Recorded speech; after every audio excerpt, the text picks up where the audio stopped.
You are watching The World 24/7 on the NDTV network. I'm Parmeshwar Bava. We've got an action-packed bulletin lined up for you. Here are the headlines we're tracking at the moment. The International Monetary Fund has raised India's growth projection to 6.8% from its January forecast of 6.5%. Global growth is estimated at 3.2% in 2023. That is projected to continue at the same pace in 2024 and 2025. The United States has said it will impose sanctions aimed at Iran's missile and drone program, as well as the Revolutionary Guard and Defense Ministry in the next few days. Heavy rain lashed the United Arab Emirates, flooding out portions of major highways and leaving vehicles abandoned on roads across Dubai. Meanwhile, the death toll in separate heavy flooding in neighboring Oman rose to 18. The second day of Donald Trump's hush money criminal trial concluded with the selection of 7 jurors. A panel of 12 New Yorkers and likely 6 alternates will ultimately be chosen, but this trial will resume on Thursday.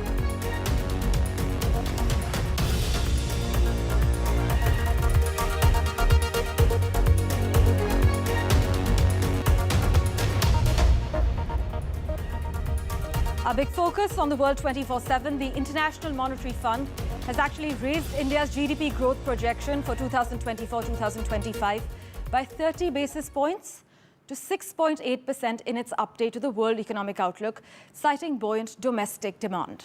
However, the fund's estimate is below the percent growth projection by the government, but global growth projection continues to remain at 3.2% this year and in 2025. Here are the finer details for you. The International Monetary Fund, in its latest Global Economic Outlook report, envisioned 3.2% worldwide growth for the third straight year, with steady growth and slowing inflation, despite supply chain disruptions across the globe. The IMF said that the world is heading towards a soft landing, with 3.2% growth while reining in inflation and producing steady and modest growth. The IMF expects the US economy to grow 2.7% this year, an upgrade from the 2.1% it had predicted in January, and faster than a solid 2.5% expansion in 2023. While economic growth remains strong, many challenges remain for economies across the globe.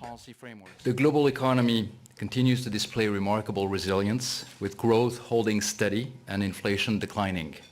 But many challenges still lie ahead. Global growth was 3.2% in 2023 and is expected to remain at that level both in 2024 and 2025. This represents a 0.3 percentage point upgrade from our October projections for 2024, with stronger activity than expected in the US, China and other large emerging markets, but weaker activity in the euro area. Inflation and sharp price rises remain an obstacle for the globe.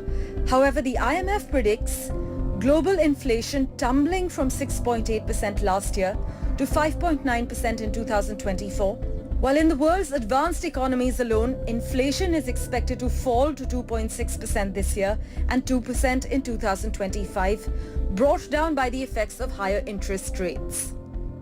Inflation trends are encouraging, but we are not there yet. Somewhat worryingly, progress towards inflation targets has stalled since the beginning of the year in some countries. This could be a temporary setback, but there are reasons to remain vigilant.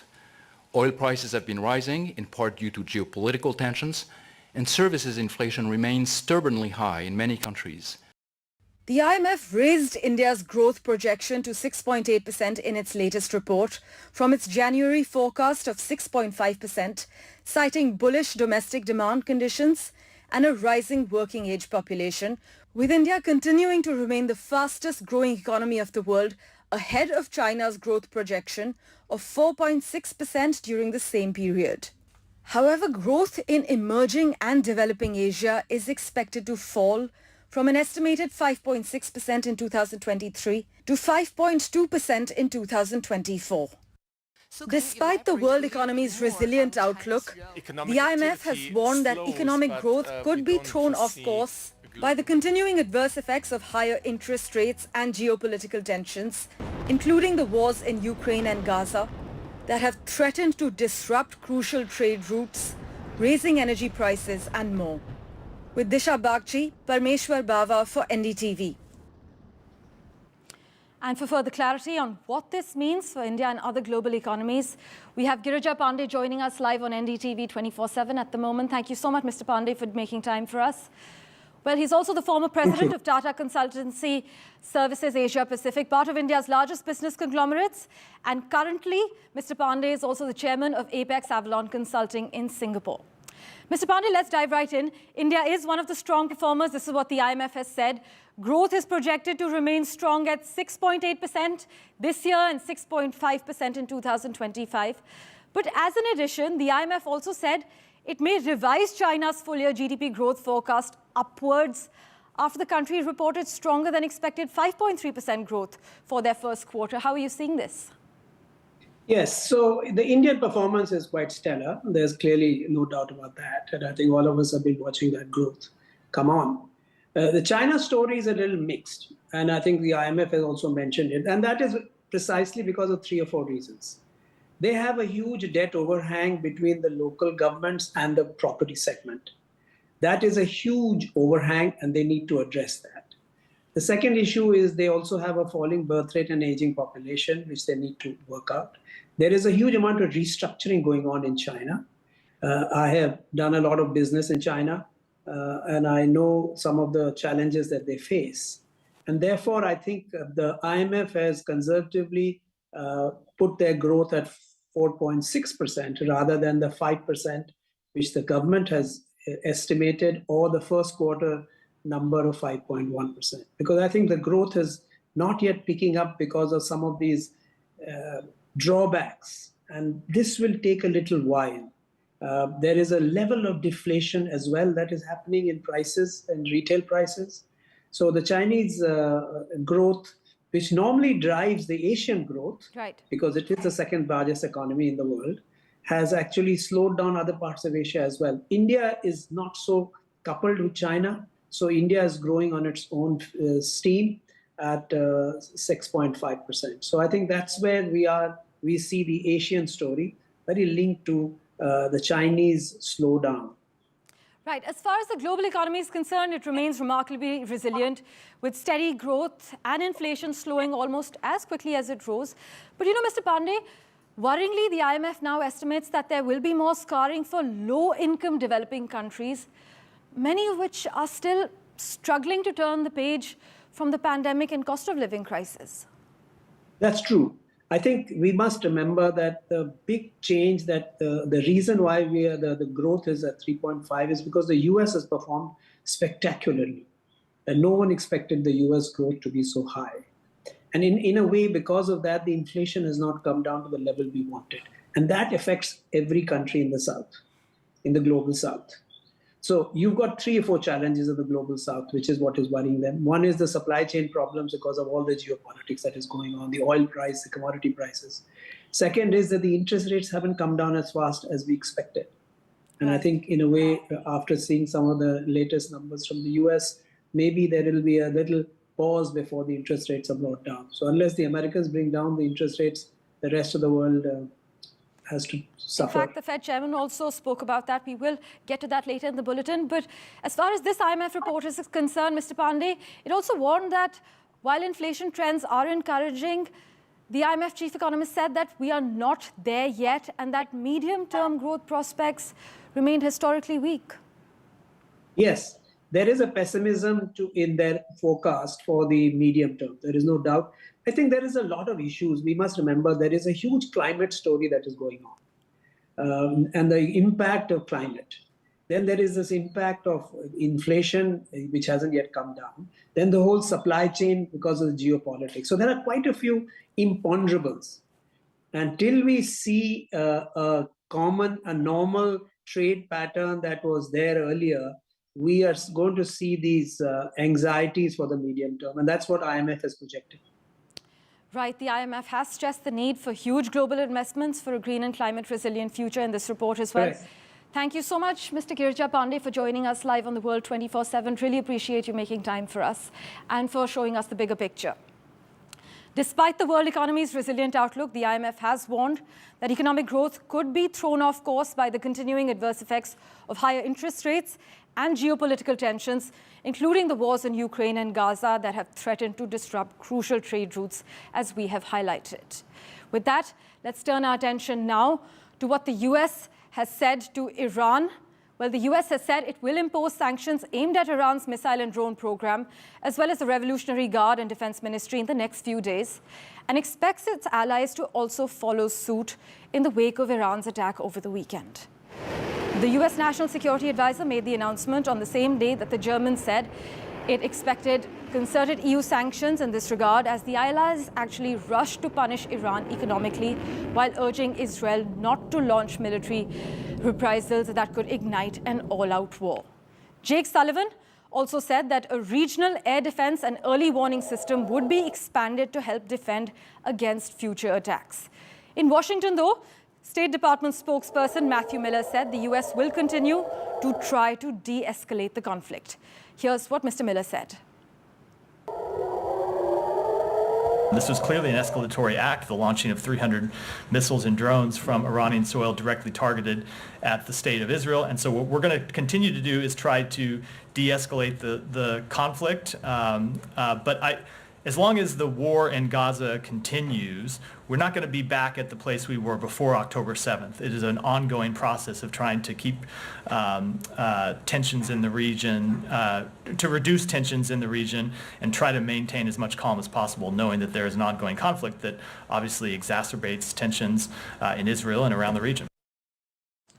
Well, switching tracks, by the end of day 2 of Donald Trump's hush money trial, 7 prospective jurors had survived a 42-question questionnaire, a 30-minute grilling by prosecutors, followed by another 30 minutes of probing by the defense. Some had their social media posts scrutinized or been glared at by the defendant. Their prize, though, is a ringside seat at one of the most momentous trials in American history. A panel of 12 New Yorkers and likely 6 alternates will ultimately be chosen, but this trial will now resume on Thursday.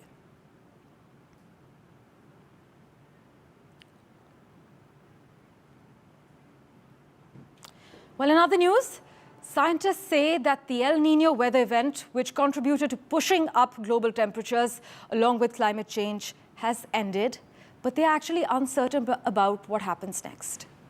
The Australian Met Bureau said that as a result, the Pacific Ocean has cooled substantially just in the past week.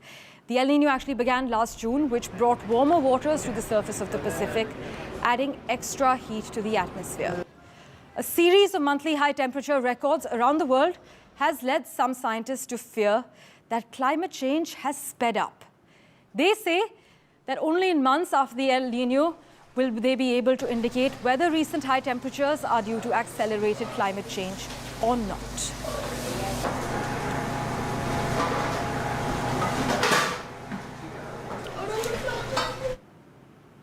Let's get you the latest from Dubai, where there were major disruptions with planes seen splashing through water at their main airport. In fact, operations at the Dubai airport were suspended temporarily due to an intense storm, with a total of about 21 outbound and 24 inbound flights cancelled, as well as 3 flights diverted to other neighboring airports. Operations, though, we'd like to update you, have since restarted. This is what the Dubai International Airport has confirmed. But schools across the UAE largely shut ahead of the storm, and government employees were largely working remotely if they were able. Many workers also stayed at home, though some ventured out, with the unfortunate stalling out of their vehicles in deeper than expected water covering some roads, as you can see on your screens at the moment.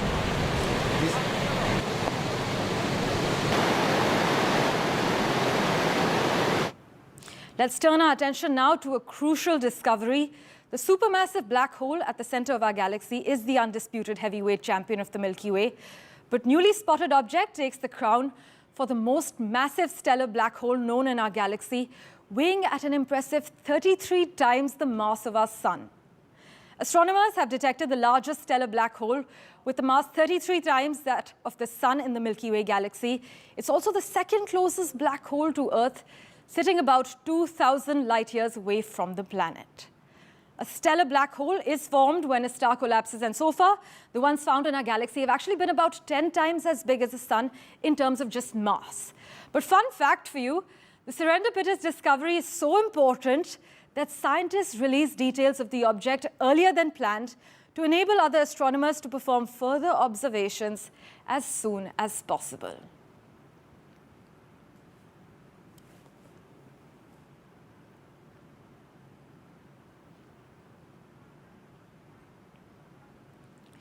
On the World 24/7, we have Timo Prusti joining us. Thank you so much, Mr. Prusti, for making time for us on NDTV. Timo Prusti is actually the project scientist for Gaia and at the European Space Agency. That's where he's working. He joins us live from the Netherlands. This is actually the first time such a big black hole of stellar origin has been discovered in the Milky Way. So talk to us about the process behind making this discovery using the European Space Agency's data.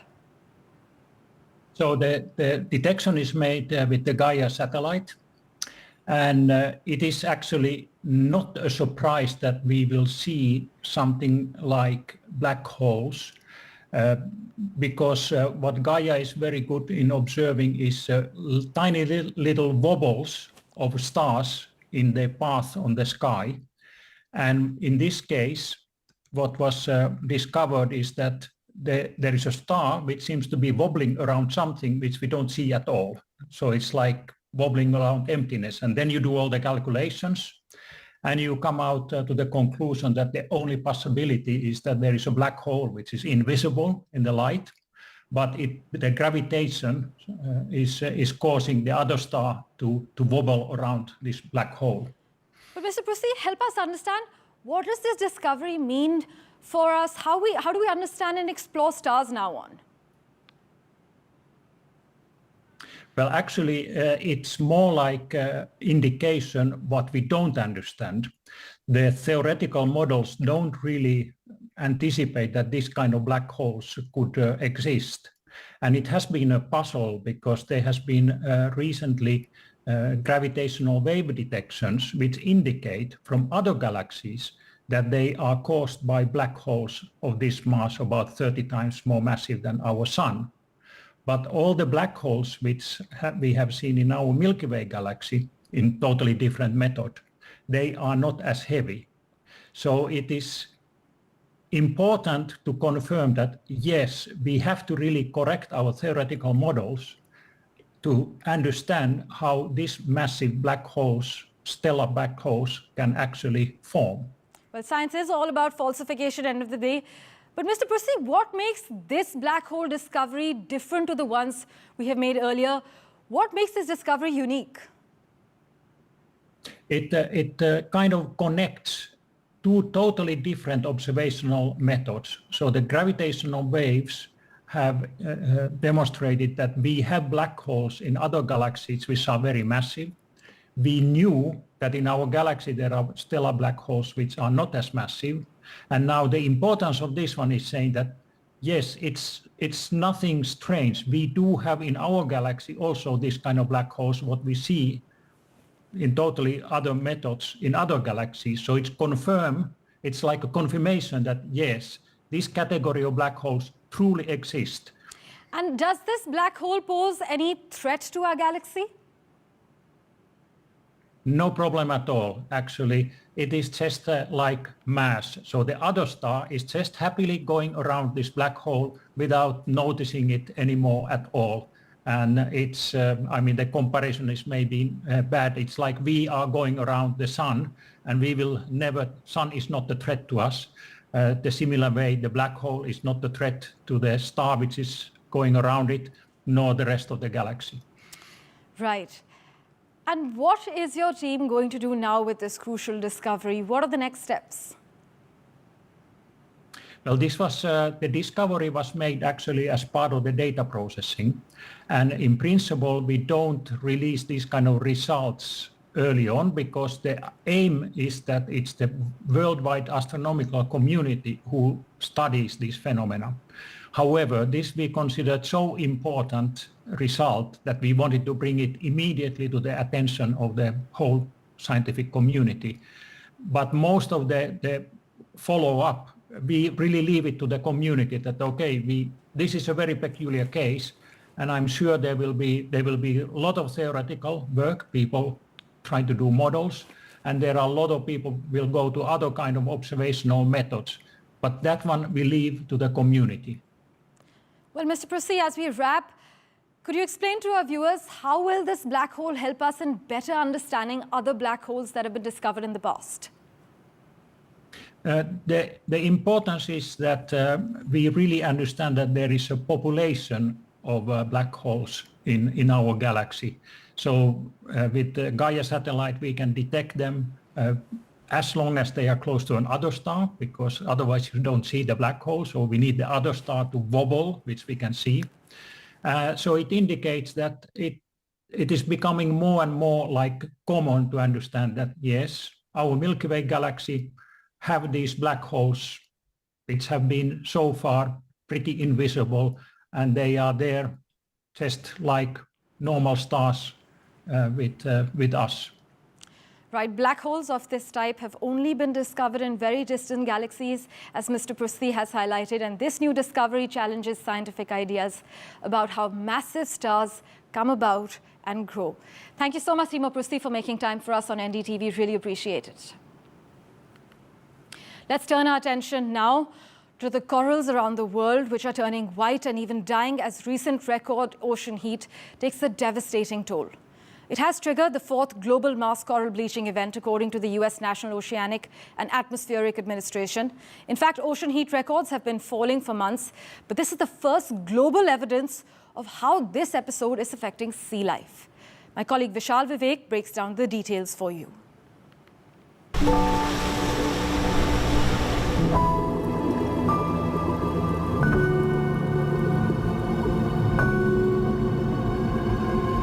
Extreme ocean heat is causing a mass bleaching event in coral reefs across the globe.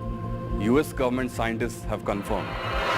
They have said that it is the 4th global coral bleaching event, adding that it is becoming more frequent and severe as sea surface temperatures have set daily records for over a year now. So let's take a look at what coral reefs actually are. They are made up of colonies of hundreds of thousands of tiny individual corals called polyps. These invertebrate animals have hard exoskeleton made of calcium carbonate, and they are permanently fixed in one place. Now let's examine why coral reefs are important. They are important as they provide homes to roughly a quarter of all marine species. Coral reefs also support fish that provide protein for millions of people. Scientists say that they operate like sea walls and help minimize flooding during hurricanes. According to a 2020 report from Global Coral Reef Monitoring Network, the economic value of reefs is estimated at 2.7 trillion per year. They also drive tourism economy in many places such as Mexico and Australia. Reports suggest that each of the 3 previous global bleaching events has been worse than the last. The silver lining probably is scientists saying that the current bleaching event is expected to be short-lived. Let's turn our attention now to the UK, where a ban on smoking for future generations moved a step closer. But the British Prime Minister Rishi Sunak suffered a blow to his authority after dozens of Conservative MPs voted against it. The House of Commons voted by 383 to 67 in favour of the Prime Minister's plan to make it illegal for anyone born in 2009 or later to buy tobacco products in the United Kingdom. The legislation, which would effectively ban smoking for future generations by raising the legal age every year, is seen by the Prime Minister's allies as a key part of his political legacy. But the plan for a smoking ban is modelled on proposals in New Zealand, which were repealed earlier this year before they took effect by a new right-wing government in Wellington. By the way, I must mention, a report by The Guardian actually reveals that tobacco firms were lobbying politicians to oppose the legislation and instead support raising the smoking age from 18 to 21 in an attempt to avoid an outright ban. Well, news and updates continue on the World 24/7 in a moment. We're slipping into a very short break.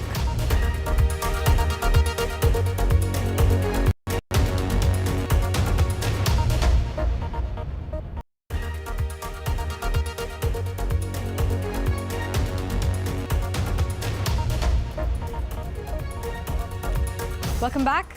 A taste of the drama and beauty of this summer's Paris Olympics has unfolded in the foothills of Greece with the lighting of the flame that will illuminate the world's biggest sports event. In fact, in a ceremony held amid the ruins of ancient Olympia, the birthplace of the Games 2,800 years ago, the flame was kindled by performers dressed as priestesses, as you can see, though this year, because of weather conditions, the torch was not ignited as usual in a parabolic mirror, which focuses the sun's rays, but from a flame lit during a rehearsal. Well, thank you for investing your time and watching this episode of The World 24/7. We'll keep tracking the latest updates for you. Do stay tuned.